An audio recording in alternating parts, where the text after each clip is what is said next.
جنوبی کوریا کے مشہور پاپ سٹار، گلوکار اور فیمس یوٹیوبر نے اپنا مذہب تبدیل کر کے اسلام قبول کرنے کا فیصلہ کیا۔ اس عمل سے ان کے ہزاروں مداح حیران رہ گئے۔ انہوں نے اس خوشگوار خبر کا انکشاف اپنے یوٹیوب چینل پہ 2020 میں کیا۔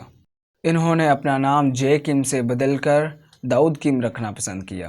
داؤد کم دنیا کے بہت مشہور یوٹیوبر ہیں۔ آج ہم ان کے کیتھولک سے مسلمان ہونے کے سفر کی مکمل کہانی انہی کی زبانی سنیں گے۔ چلیے ویڈیو شروع کرتے ہیں۔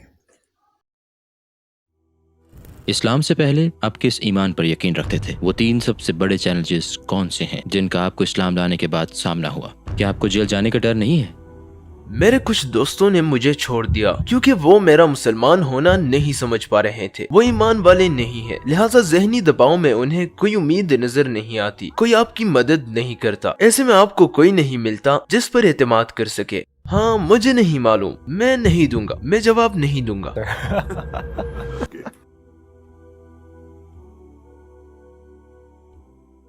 خوش آمدید داؤد۔ مجھے مدعو کرنے پر آپ کا بے حد شکریہ۔ ہم آپ کی کہانی سننا چاہتے ہیں۔ داؤد کون ہے؟ میں کوریا، جنوبی کوریا میں پیدا ہوا اور وہیں پلا بڑھا۔ میرے خیال میں کوئی خاص آدمی نہیں ہوں۔ میں کوریا میں عام لوگوں کی طرح رہ رہا تھا۔ میں نے یونیورسٹی میں موسیقی کی تعلیم حاصل کی اور چند سال پہلے میں نے اسلام قبول کیا، اور شاید میں اب بھی یہ سفر طے کر رہا ہوں۔ کیا اس کی کوئی خاص وجہ ہے کہ آپ نے اپنا نام داؤد منتخب کیا؟ دراصل میں نے اس معاملے میں بہت احتیاط کی ہے۔ جب میں نے اسلام قبول کیا اور اسلام قبول کرنے کا فیصلہ کیا تو میں نے لوگوں سے پوچھا کہ کیا مجھے نام بدل کر عربی نام رکھنا ہوگا یا کچھ اور، لیکن لوگوں نے کہا نہیں، آپ کو اپنا نام بدلنے کی ضرورت نہیں۔ میں پیدائشی کیتھولک ہوں میرے والدین کی وجہ سے، لہٰذا میرے والدین نے میرا کیتھولک نام رکھا جو کہ ڈیوڈ تھا۔ میں نے صرف اس کا تلفظ بدلا ہے، ڈیوڈ سے داؤد۔ ڈیوڈ اور داؤد ایک ہی شخص کے نام ہیں؟ ہاں بالکل، نبی کا نام۔ کیا آپ مستقبل میں کسی مسلمان ملک میں منتقل ہونے کا ارادہ رکھتے ہیں؟ ہاں، میرے خیال میں، کیونکہ کیا وجہ ہے؟ آپ اپنے ہی ملک میں مطمئن نہیں ہیں؟ میں مطمئن ہوں، لیکن میرے خیال میں مجھے مزید سیکھنا چاہیے۔ میں ابھی بھی بالکل نیا ہوں، میں نہیں ہوں۔ میرا نہیں خیال کہ میں اچھا مسلمان ہوں، باقی کیونکہ میں مسلمان ہو جانے کے باوجود اب بھی بہت سی غلطیاں کرتا ہوں، اس لیے میرے خیال میں مجھے اسلامی ماحول اور زیادہ باعلم مسلمانوں سے مزید سیکھنا چاہیے۔ کون سے ملک جائیں گے آپ؟ ترکی، مصر، عربیہ؟ ہاں، میں ابھی انتخاب نہیں کر سکتا۔ میں سب سے پہلے یہاں آیا، اس سال ترکی آیا ہوں۔ میں دوسرے ممالک بھی جانا چاہتا ہوں، شاید اگلے ماہ جاؤں گا۔ میں سعودی عرب، انڈونیشیا، ملیشیا جانا چاہتا ہوں، پھر پوری دنیا کا سفر کر کے شاید میں کسی ملک کو منتخب کر سکوں۔ کچھ عرصہ وہاں رہنے کے بعد میں واپس کوریا آ سکتا ہوں اور اپنا کام کر سکتا ہوں، اپنا علم وغیرہ دوسروں تک پہنچا سکتا ہوں۔ اسلام سے پہلے آپ کس پر ایمان رکھتے تھے؟ میں خدا پر ایمان رکھتا تھا۔ میرا خدا پر ایمان تھا کیونکہ میں پیدائشی کیتھولک ہوں اور میرے والدین کیتھولک ہیں اور میری پوری فیملی کیتھولک ہے۔ تو جب آپ چھوٹے تھے چرچ جایا کرتے تھے؟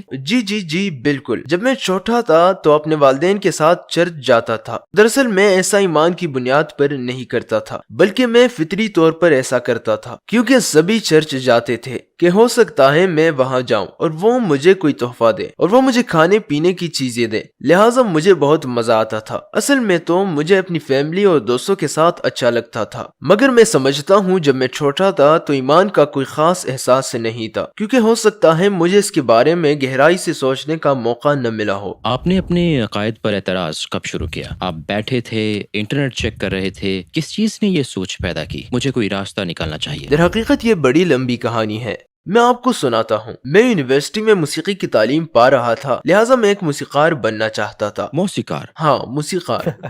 جیسے کہ مجھے جیز میوزک بھی پسند تھا اور میرے بہت سے دوست موسیقار تھے، تو مجھے ایک چھوٹے کنسرٹ کے لیے دوسرے ملک جانے کا موقع ملا۔ وہ ملک تھا انڈونیشیا، تو میں وہاں گیا۔ آپ بیٹری گٹار کیا بجاتے تھے؟ میں پیانو بجاتا تھا، تھوڑا بہت گٹار بھی، اور میں گاتا تھا، میں گانا گاتا تھا۔ تو میں نے انڈونیشیا جکارتا میں کنسرٹ کیا۔ یہ واقعی بڑا دلچسپ تھا۔ میں اسلام کے بارے میں کچھ نہیں جانتا تھا کیونکہ کوریا میں اسلام کے بارے میں کوئی معلومات نہیں ہے، اس کے بارے میں جاننا بہت مشکل ہے۔ آپ نے کبھی محمد، اسلام کے بارے میں کوئی لفظ تک نہیں سنا تھا؟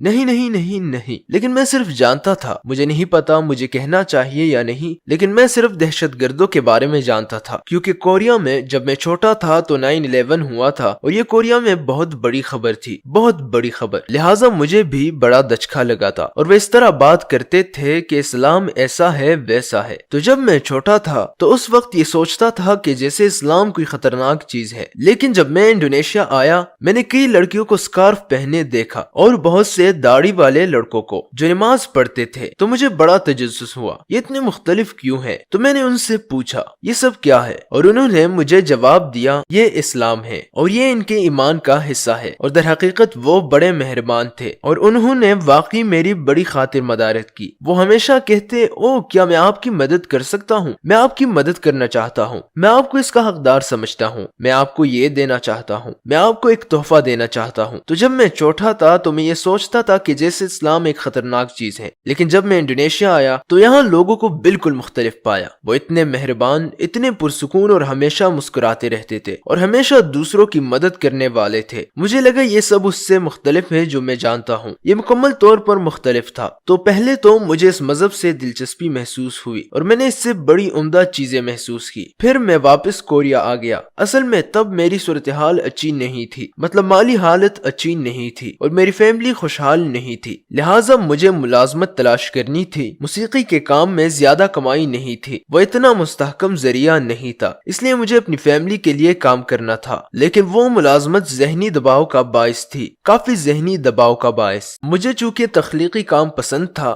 میں کوئی چیز بنانا چاہتا تھا، جیسے کہ یہ موسیقی بھی ہو سکتی تھی یا ویڈیو بھی، مجھے نہیں معلوم، لیکن میں کچھ تخلیق کرنا چاہتا تھا۔ لیکن جب میں کام کر رہا تھا تو کمپنی مجھ سے زیادہ خوش نہیں تھی، لہٰذا میں نے یوٹیوب شروع کر دیا۔ تو میں نے یوٹیوب کا کام شروع کیا، لیکن میرا یوٹیوب چینل موسیقی سے شروع ہوتا ہے، میں اپنی کور میوزک ویڈیوز اور اسی طرح کی چیزیں اپلوڈ کرتا تھا۔ اس کے بعد مجھے اچانک یہ سوجی کہ میں انڈونیشیا کے اپنے احساسات کیسے بتا سکتا ہوں، مجھے نہیں معلوم کہ اچانک یہ سوچ کیسے آئی، میں نے یہ کیوں سوچا، تو بس جو کچھ میں مسلمانوں سے متعلق جانتا ہوں وہ بتا دیتا ہوں، کیونکہ بہت سے کورین سمجھتے ہیں اسلام خطرناک ہے، لیکن میں نے اسلام کے بارے میں بہت سی اچھی چیزیں محسوس کی، لہٰذا میں نے ان کے بارے میں بات کی، میں نے یوٹیوب پر اپنے احساسات شیئر کیے اور یوں بہت سے لوگ اس میں دلچسپی لینے لگے۔ بہت سے لوگوں نے مجھے اسلام کے بارے میں سکھایا، مثلا اگر آپ اسلام سے متعلق جاننا چاہتے ہیں تو آپ فلاں سے بات کر سکتے ہیں اور میں امام سے بات کروں گا،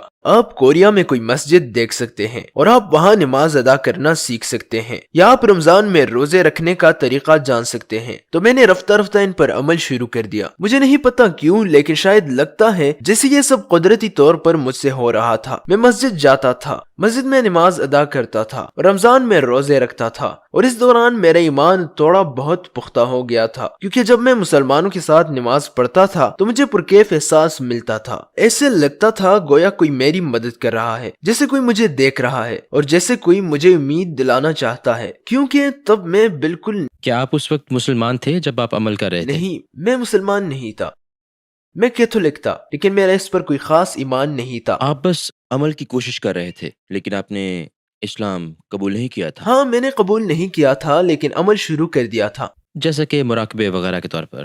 ہاں، کچھ ایسا ہی۔ اس وقت میں یہ سوچتا تھا شاید میں اسے قبول کر سکتا ہوں، آخر کیوں نہیں، میں دوسری ثقافت یا دوسرے مذہب کو سیکھنا چاہتا ہوں، اور میں آپ کو بتا چکا ہوں کہ میں اس وقت کچھ ذہنی دباؤ میں تھا، کافی مشکل ذہنی دباؤ۔ دراصل کورین معاشرے میں مسابقت بہت ہے، بہت سخت مسابقت۔ آپ اسکوڈ گیم کے بارے میں جانتے ہیں؟ ہاں، میں جانتا ہوں۔ بالکل اسی کی طرح کورین معاشرہ بھی ہے، بالکل ویسا ہی، جہاں صرف ایک جیتنے والا ہوتا ہے اور اگر آپ نہیں جیتتے تو سب ہار جاتے ہیں اور آپ خود کو ناکام سمجھتے ہیں، ہارا ہوا سمجھتے ہیں۔ تو میں بھی ایسے ہی سوچتا تھا کہ میری زندگی ایسی کیوں ہے، میں کامیاب کیوں نہیں ہوں، لیکن جب اس وقت میں نے اسلام پر عمل کیا تو مجھے بڑا مختلف احساس ہوا، یوں لگا جیسے مجھے کوئی گمشدہ چیز مل گئی ہو، میں کھویا ہوا تھا، کیونکہ میں اس بارے میں سوچتا تھا کہ میں کہاں سے ہوں، جیسے اسکول مجھے سائنس ریاضی سے متعلق سارا علم دیتا ہے، لیکن وہ نہیں بتاتا کہ میں کہاں سے اور کیوں آیا ہوں اور میں کون ہوں اور کہاں جا رہا ہوں اور مرنے کے بعد میں کہاں جاؤں گا۔ وہ مجھے راستہ نہیں بتاتا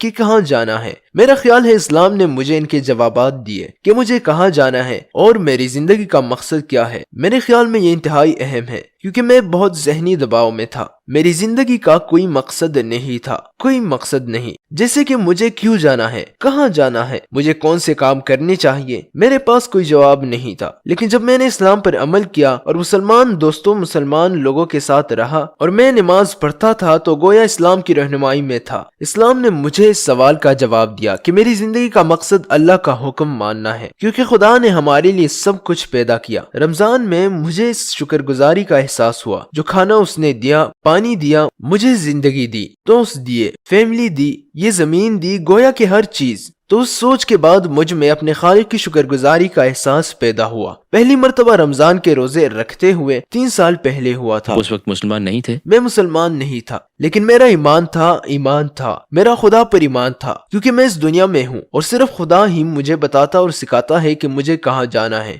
صرف اور صرف خدا مجھے سکھاتا ہے کہ زندگی کا مقصد کیا ہے اور اپنی زندگی کو خوشگوار کیسے بنا سکتا ہوں. تو آپ نے اسلام کب قبول کیا؟ السلام علیکم بھائی اور بہنوں. ہم نے دیکھا ہے کہ ہمارے 80% ناظرین بشمول اس ویڈیو کے نے ہمارے چینل کو سبسکرائب نہیں کیا ہے. جیسا کہ آپ جانتے ہیں ہم ایک غیر منافع بخش تنظیم ہے اور ہم نے اپنی ویڈیوز پر ایڈز بند رکھی ہیں, لہٰذا ہم صرف اس لیے کہہ رہے ہیں تاکہ سچائی کو پھیلایا جائے. یہ ایک چھوٹا سا عمل لگ سکتا ہے لیکن انشاءاللہ یہ بہت سے لوگوں کے لیے رہنمائی کا ذریعہ ہوگا. آئیے اب سبسکرائب بٹن پر کلک کریں اور ایک ساتھ چلیں ابدیت کی طرف. تو آپ نے اسلام کب قبول کیا؟ تقریباً 2 سال پہلے غالباً. دراصل رمضان کے بعد میرا ایمان مضبوط ہو گیا تھا. میرا ایمان تھا, میں خدا پر ایمان رکھتا تھا, لیکن میں اسلام قبول کرنے کے بارے میں نہیں سوچتا تھا, کیونکہ میرا خیال تھا کہ میں ایمان لانے کے بعد بھی مسلمان نہیں ہو سکتا, کیونکہ میں کوریا میں رہتا ہوں, میں کورین ہوں, یہاں کا طرز زندگی بہت مختلف ہے. میرے خیال میں یہ آسان نہیں تھا. کہ اپنی ثقافت میں اکیلے مسلمان ہیں؟ اکیلا نہیں, اور بھی ہیں لیکن بہت کم. لیکن اس وقت کسی کورین مسلمان نے مجھے میسج کیا. اس کا نام کرم تھا. اس نے مدینہ سے تعلیم پائی, مدینہ کی یونیورسٹی سے گریجویٹ کیا, قرآن, دعوت کے بارے میں تعلیم اور سب کچھ. وہ بہت باعلم مسلمان لڑکا ہے. تو اس نے مجھے میسج کیا, میں آپ کی مدد کرنا چاہتا ہوں. لہٰذا میں اس سے ملا. میں نے اس سے یہ سوال کیا, دراصل میں ایمان تو رکھتا ہوں لیکن بے یقینی کا شکار ہوں, مجھے یقین نہیں کہ میں مسلمان ہو سکتا ہوں یا نہیں. تب اس نے مجھے جواب دیا, کیا تمہیں یہ بات معلوم ہے کہ کوئی بھی کامل نہیں ہوتا, کوئی کامل نہیں ہوتا, اور مسلمان ہونے کے بعد بھی ایک پکے مسلمان کی زندگی گزارنا آسان نہیں ہوتا. لیکن اگر تم مسلمان نہ ہوئے تو تمہیں اس سے بلکہ کسی بھی چیز سے کوئی فائدہ نہیں ملے گا, جبکہ اسلام قبول کرنے اور مسلمان ہو جانے کے بعد تم خود رفتہ رفتہ مرحلہ وار بدل سکتے ہو, اور پھر خدا تمہیں مزید بہتر مسلمان بناتا جائے گا, کیونکہ اللہ سبحانہ و تعالی ہمارا خدا بہت رحم کرنے اور معاف کرنے والا ہے, اور وہی ہمارا سب سے بڑا مددگار ہے, لہٰذا وہ تمہاری مدد کرے گا. تو پہلے تمہیں مسلمان ہو جانا چاہیے, کیونکہ تمہیں نہیں معلوم, نہ تمہیں نہ مجھے, کہ میں ابھی مر سکتا ہوں, ہارٹ اٹیک ہو سکتا ہے یا کوئی ٹریفک حادثہ, کچھ بھی, مگر مجھے آج ہی موت آ سکتی ہے. کسی کو بھی اپنا مستقبل نہیں معلوم. تو میں نے اس طرح سے سوچا, میں نے سوچا کہ مجھے مسلمان ہو جانا چاہیے, اور پھر میں ہو گیا. آپ نے اپنے والدین کو کچھ بھی نہیں بالکل بتایا؟ میں نے نہیں بتایا. ٹھیک ہے, تو پھر آپ مسجد گئے؟ ہاں, میں تائیوان کی ایک مسجد میں گیا. میں نے وہاں اسلام قبول کیا. وہاں کا ماحول اور آپ کے ارد گرد کے لوگوں کے کیا احساسات تھے؟ کیا آپ ہمیں ان لمحوں کے بارے میں بتا سکتے ہیں؟ بہت شاندار احساس تھا. جب میں اس مسجد میں گیا اور وہاں امام سے ملا جو کوریا میں سب سے بڑے عالم ہیں, اور جب میں ان سے ملا تو وہاں دوسرے ائمہ بھی موجود تھے. اس دن ان سب کی میٹنگ تھی. حسین اتفاق تھا. میں نے وہاں اسلام قبول کیا اور وہاں موجود ہر شخص نے مجھے مبارکباد دی اور خوش آمدید کہا, اسلام میں خوش آمدید کہا, اور مجھے ایسا محسوس ہوا, اب جانتے ہی ہیں کہ میرے اسلام قبول کرتے ہی سارے گناہ, ماضی کے سارے گناہ مٹ گئے اور میں ایک نیا انسان بن گیا, بالکل ایک نیا پیدا ہوئے بچے کی طرح. میرا یہ احساس بہت لاجواب احساس تھا اور خوشی کی طرح. میں اپنا اس وقت کا احساس بیان نہیں کر سکتا, وہ بہت ہی لاجواب احساس تھا. آپ کی فیملی کا رد عمل کیا تھا جب انہیں پتا چلا کہ آپ نے اسلام قبول کر لیا ہے؟ دراصل میں نے اسے فلما لیا تھا, ایک ویڈیو بنائی تھی. ٹھیک ہے.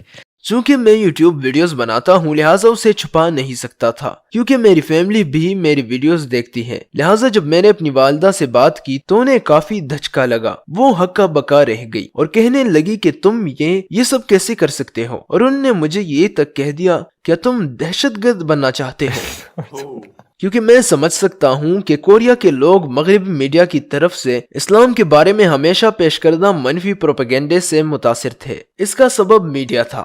تو وہ کافی فکر مند ہو گئی تھی، لیکن میں نے اس کے متعلق وضاحت کرنے کی پوری کوشش کی کہ اسلام خطرناک نہیں ہے اور یہ میرا ایمان ہے، اور میں اب بھی اپنی فیملی سے پیار کرتا ہوں، کچھ بھی نہیں بدلا، بس میرا عقیدہ تبدیل ہوا ہے۔ وہ اس حوالے سے بہت فکر مند تھی، لیکن وہ میری یوٹیوب ویڈیوز بھی دیکھتی تھی۔ انہوں نے بہت سے ایسے مسلمانوں اور ہمدل مسلمانوں کو دیکھا جنہوں نے میری مدد کی اور جنہوں نے اسلام کو واضح کیا، لہٰذا انہوں نے اس بارے میں سمجھنا شروع کر دیا، اور اب وہ اسلام کے بارے میں بہت سا علم رکھتی ہیں کیونکہ وہ میری ویڈیوز دیکھتی ہیں۔ انہوں نے ابھی تک اسلام قبول نہیں کیا، انشاءاللہ بھائی ان کے لیے دعا کریں ہاں، گے۔ لیکن وہ سمجھتی ہیں اور مجھے عزت دیتی اور میری حمایت کرتی ہیں۔ تو اب آپ کی فیملی کے باقی لوگ کیا سوچتے ہیں؟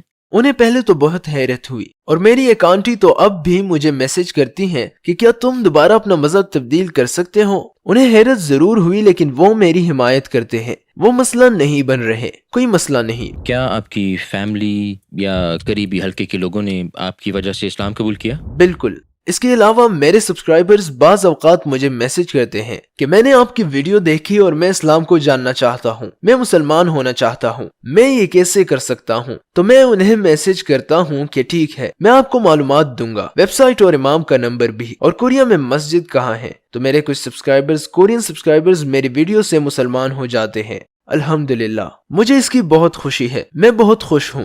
وہ 3 سب سے بڑے چیلنجز کون سے ہیں جن کا آپ کو اسلام لانے کے بعد سامنا ہوا؟ شروع میں جب میں مسلمان ہوا تو میرے کچھ دوستوں نے مجھے چھوڑ دیا کیونکہ وہ میرا مسلمان ہونا نہیں سمجھ پا رہے تھے۔ میرے بچوں کو ایک مرتبہ کنڈر گارٹن سے نکال دیا گیا تھا۔ شاید کوریا کے لوگ دوسرے مذہب کے لیے زیادہ کھلا ذہن نہیں رکھتے، میرے خیال میں اچھا مسلمان نہیں ہوں، لیکن بعض اوقات لوگ مجھے کافی جج کرتے ہیں کہ تم مسلمان ہو، پھر تم یہ کیوں کرتے ہو، وہ کیوں کرتے ہو، تم ایسا کیوں کرتے ہو، یہ حرام ہے اور یہ حرام ہے۔ لیکن مجھے معلوم ہے کہ میں کامل نہیں ہوں، میں غلطیاں کرتا ہوں، لہٰذا میرے خیال میں مجھے زیادہ توبہ کرنی چاہیے اور اللہ سے قریب ہونے کی کوشش کرنی چاہیے اور مزید سیکھنے کی کوشش کرنی چاہیے۔ میرے خیال میں یہ ایک طویل سفر ہے کیونکہ میں حال ہی میں مسلمان ہوا ہوں اور مجھے اللہ کے مزید قریب ہونے کی امید ہے۔ تو میرے خیال میں اگر میں یہ سوچ رکھوں تو اللہ کی مدد شامل ہوگی۔ میں نے ہمیشہ اللہ کی مدد پر یقین رکھا ہے۔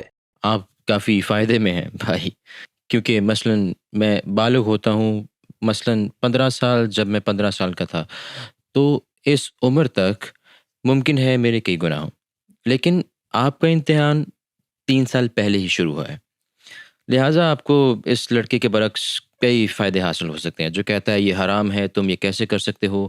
الحمدللہ ہم اس عظیم کام سے آگاہ ہیں جو آپ نے کوریا میں اسلام کے دفاع کے لیے کیا۔ کیا آپ کو جیل جانے کا ڈر نہیں؟ ہو سکتا ہے، میں جنوبی کوریا سے ہوں، کوئی مسئلہ نہیں، یہ شمالی کوریا نہیں ہے۔ آپ کو مذہبی آزادی حاصل ہے اور ہم جس پر چاہیں بات کر سکتے ہیں، ہم ہر چیز پر بات کر سکتے ہیں۔ میں اسلام کے دفاع کے لیے اور چیزوں کا بھی دفاع کرتا ہوں۔ ایسے چند ماہ پہلے کوریا کے شہر ڈیگو میں ایک مسجد کی تعمیر ہو رہی تھی، لیکن رہائشیوں نے احتجاج کیا تو اسے روک دیا گیا۔ تو چند ماہ پہلے میں وہاں گیا، میں نے مسجد کی تعمیر کے لیے مظاہرے اور کام میں ان کی مدد کی۔ ہاں، اس سے مجھے مسائل ہو سکتے ہیں مگر مجھے پرواہ نہیں، میں ان کی زیادہ پرواہ نہیں کرتا۔ کوریا میں مذہبی آزادی ہے، میں جو چاہوں بول سکتا ہوں، لہٰذا اگر اس کا کوئی نقصان ہے تو ہاں، میں اسے قبول کرتا ہوں۔ مسلمان ہونے کے بعد آپ نے کبھی غلطی سے سور کا گوشت کھایا؟ میرے خیال میں کیونکہ کوریا میں ہر چیز میں سور ڈلتا ہے، مثلا جب میں ریسٹورنٹ جاتا ہوں تو ہمیشہ پوچھتا ہوں کہ یہاں سور کا گوشت ہے، عموماً وہ کہتے ہیں ہاں سور کا گوشت ہے، یا بعض اوقات وہ کہتے ہیں نہیں یہاں نہیں ہے۔ تو جب وہ کہتے ہیں کہ یہاں سور نہیں ہے تو میں کھا لیتا ہوں، لیکن مجھے ذائقہ کچھ مختلف محسوس ہوتا ہے تو میں پوچھتا ہوں یہ سور کے گوشت سے تو نہیں بنا ہوا، مثلا سوپ سور کے گوشت سے نہیں بنا ہوا، تو وہ کہتے ہیں ہاں۔ میں کہتا ہوں آپ نے تو کہا تھا سور کا گوشت نہیں ہے، تو وہ کہتے ہیں اس میں سور کا گوشت نہیں ہے، یہ تو بس سوپ ہے۔ مطلب یہ کہ انہیں حلال غذا کے بارے میں بالکل کوئی علم نہیں ہے۔ کوریا میں یہ آسان نہیں ہے۔ تصور کریں کہ آپ ایک پارک میں بیٹھے ہیں اور ایک کورین آپ کے پاس آ کر کہتا ہے کہ وہ آپ کو جانتا ہے اور آپ سے آپ کے مذہب کے بارے میں پوچھتا ہے۔ آپ کے پاس صرف 1 منٹ ہے، آپ اسے کیا کہیں گے؟ میرا خیال ہے میں زندگی کے مقصد کی وضاحت کروں گا۔ کورین معاشرہ تقابل پر مبنی ہے اور یہاں زیادہ تر لوگوں کی زندگی کا کوئی مقصد نہیں ہے۔ لہٰذا وہ بہت جلد ذہنی دباؤ میں آ جاتے ہیں۔ میں انہیں وضاحت کروں گا۔ آپ کی زندگی کا مقصد خدا کا حکم ماننا، اس کے دین کی خدمت کرنا ہے، اور آپ کو اس میں لازوال خوشی مل سکتی ہے۔ لہٰذا آپ کو اسلام میں سلامتی ملتی ہے۔ ہاں، آپ کو سلامتی اور خوشی مل سکتی ہے۔ آپ کو ہمارے نبی علیہ الصلوۃ والسلام کی کون سی بات سب سے زیادہ متاثر کرتی ہے؟ ان کی صفات، ان کا طرز زندگی، یا ہمارے نبی کی زندگی کا کوئی اور واقعہ؟ آپ کے خیال میں سب سے متاثر کن کون سی چیز ہے؟ جی، میرے لیے جب انہوں نے دنیا میں اسلام پھیلانے کی کوشش کی تب کوئی مسلمان نہیں تھا، ہے نا؟ وہ تنہا مسلمان تھے۔ انہیں ایک پیغام ملا تھا جسے وہ دنیا میں پھیلانا چاہتے تھے، اسلام کا پیغام۔ میں بھی تھوڑا بہت ایسا ہی محسوس کرتا ہوں، کیونکہ میں کوریا میں ہوں اور کوئی مسلمان نہیں ہے، میں تنہا مسلمان ہوں، اور میں محسوس کرتا ہوں کہ کیسے ثابت قدم رہا جائے، کیسے یہ کام انجام دیا جائے۔ لیکن ہمارے نبی صلی اللہ علیہ وسلم نے ہار نہیں مانی۔ میرے خیال میں انہوں نے ناممکن کام کر دکھایا۔ انہوں نے دنیا بھر میں اسلام پھیلا دیا، جبکہ شروع انہوں نے مکہ مدینہ سے کیا تھا۔ مگر اب دیکھیں، دور دراز مقامات جیسے انڈونیشیا، ملیشیا میں، مغربی افریقہ میں، ہر جگہ اسلام کے نام لیوا ہے، حتیٰ کہ جنوبی کوریا میں بھی میں نے اسلام قبول کیا۔ میرے خیال میں یہ حیرت انگیز بات ہے، اور اسلام دنیا میں سب سے تیزی سے پھیلنے والا مذہب ہے۔ تو میں بڑا متاثر ہوں کہ ان کی شخصیت اور ان کی سنت ہی سب کچھ ہے۔ میں بہت متاثر ہوں کہ انہوں نے اس وقت اسلام پھیلایا جب کوئی مسلمان نہیں تھا۔ آپ کے خیال میں اس دنیا کا سب سے بڑا جھوٹ اور سب سے بڑا سچ کیا ہے؟ میرے خیال میں سب سے بڑا جھوٹ ہے تم یہ نہیں کر سکتے، تم نہیں کر سکتے، نہیں کر سکتے۔ میرے خیال میں یہ جھوٹ ہے، کیونکہ کوریا میں، جیسا میں نے بتایا، کوریا بڑی مسابقت والا معاشرہ ہے۔ لہٰذا اگر آپ کسی چیز میں ناکام ہو جائیں تو لوگ آپ کو کہتے ہیں تم یہ نہیں کر سکتے۔ لیکن ایسا نہیں، کیونکہ میں سب کچھ کر سکتا ہوں۔ میں وہ سب کچھ کر سکتا ہوں جو کرنا چاہتا ہوں، اور اس کا تعلق ایمان سے ہے۔ اگر میرا خدا پر ایمان ہے اور میں خدا کی مدد پر ایمان رکھتا ہوں اور اس کی حکمت پر ایمان ہے تو میں کر سکتا ہوں، میں کوشش کر سکتا ہوں، کیونکہ میرے پاس زبردست محرک ہے۔ اگرچہ آپ اپنا ہدف نہیں پا سکے پھر بھی شاید آپ کر سکتے ہیں، لیکن اگر آپ زبردست محرک کے ساتھ ساتھ اپنے ایمان پر مبنی کوشش کریں تو آپ کچھ نہ کچھ کر سکتے ہیں، بے شک آپ اپنے ہدف تک نہ پہنچ سکے ہو۔ تو میرا یہی خیال ہے، میں یہی سوچتا ہوں، اور سب سے بڑا سچ بھی یہی ہے۔ تم یہ کر سکتے ہو۔ ہاں، بالکل یہی میں کہنا چاہتا تھا، تم یہ کر سکتے ہو۔ میں خدا کی رحمت پر ایمان رکھتا ہوں، خدا کی مدد پر، خدا کی حکمت پر، لہٰذا میں یہ کر سکتا ہوں۔ اس زندگی میں آپ کا سب سے بڑا خواب کیا ہے؟ میں مرنے سے پہلے ایک اچھا انسان، ایک اچھا مسلمان بننا چاہتا ہوں۔ میرے خیال میں یہ آسان کام نہیں ہے۔ زندگی کا مقصد اپنے خدا کا حکم ماننا ہے۔ ہمارا سفر جنت میں جانے کے لیے ہے۔ میں مزید علم پانا، مزید عمل کرنا چاہتا ہوں، اور میں کورین لوگوں کے لیے بھی کچھ کرنا چاہتا ہوں۔ کورین ثقافت میں غصہ اور ذہنی دباؤ بہت ہے، اور میرے خیال میں اس کی ایک بڑی وجہ ایمان نہ ہونا ہے۔ چونکہ وہ ایمان والے نہیں ہیں، لہٰذا ذہنی دباؤ میں انہیں کوئی امید نظر نہیں آتی، کوئی آپ کی مدد نہیں کرتا۔ ایسے میں آپ کو کوئی نہیں ملتا جس پر اعتماد کر سکیں۔ خودکشی کی شرح بہت زیادہ ہے۔ کوریا خودکشی کی بلند ترین سطح پر ہے۔ مثلا میں مسلمان ہوں، اگر کوئی اچھی بات واقع ہو تو میں کہتا ہوں یہ اللہ کی طرف سے ہے، میں شکر ادا کرتا ہوں، اور کوئی بری بات ہوتی ہے تو میں یہ سوچ سکتا ہوں یہ اللہ کی عین حکمت ہے، یہ آزمائش ہے، میں اس صورتحال سے نکل سکتا ہوں۔ اگر آپ کا خدا پر ایمان نہیں، آپ ملحد ہیں یا کسی قسم کا ایمان نہیں رکھتے، تو پھر آپ اس طرح سوچتے ہیں واہ یہ کامیابی میری صلاحیتوں کا نتیجہ ہے۔ چنانچہ ایسے لوگوں میں تکبر آ سکتا ہے، اور جب ان پر کوئی پریشانی آتی ہے تو یہ سوچتے ہیں او یہ ہمارے ساتھ ہی کیوں ہوا، وہ خود کو الزام دیتے ہیں، وہ ذہنی دباؤ میں آ جاتے ہیں جو اتنا شدید ہوتا ہے کہ خودکشی یا کسی اور فعل کا باعث بن جاتا ہے۔ میرے خیال میں کورین معاشرے کو خدا پر ایمان کی شدید ضرورت ہے۔ تصور کریں کہ آپ اسکوئڈ گیم کا ایک کھلاڑی ہیں اور آپ کو قتل ہونے سے پہلے بچنے کے لیے کسی کو دھوکہ دینا یا جھوٹ بولنا ہے، تو آپ کیا کریں گے؟ میں مرنا نہیں چاہتا، میں جھوٹ نہیں بولنا چاہتا، مجھے نہیں معلوم۔ آپ کو یہ جواب نہ دینے کا حق حاصل ہے۔ مجھے نہیں معلوم، میں نہیں دوں گا، میں جواب نہیں دوں گا۔ ٹھیک ہے، آپ سے گفتگو بہت عمدہ رہی۔ مجھے مدعو کرنے کا شکریہ۔ الحمدللہ۔ کسی ایسے پرسن کے لیے جو شروع سے کیتھولک ہو، اس کے گھر والے بھی کیتھولک ہوں اور آس پاس کے لوگ بھی غیر مسلم ہوں، مسلمان ہونا کافی مشکل کام ہے۔ اس بندے کو سلام ہے بھائی جس نے اتنی مشہور شخصیت ہونے کے باوجود بھی اسلام قبول کیا، وہ ایک فیمس پرسنالٹی بھی ہو اور کافی لوگوں کے تانے سننے پڑتے ہیں کہ یہ آپ نے کیا کیا، اور ان کی وجہ سے بھی کافی لوگ مسلمان ہو رہے ہیں ماشاء اللہ۔ اللہ تعالیٰ ان کے علم میں عمل میں برکت عطا فرمائے۔ ابھی کے لیے اتنا ہی کافی، ملتے ہیں نیکسٹ ویڈیو میں، تب تک کے لیے اللہ حافظ۔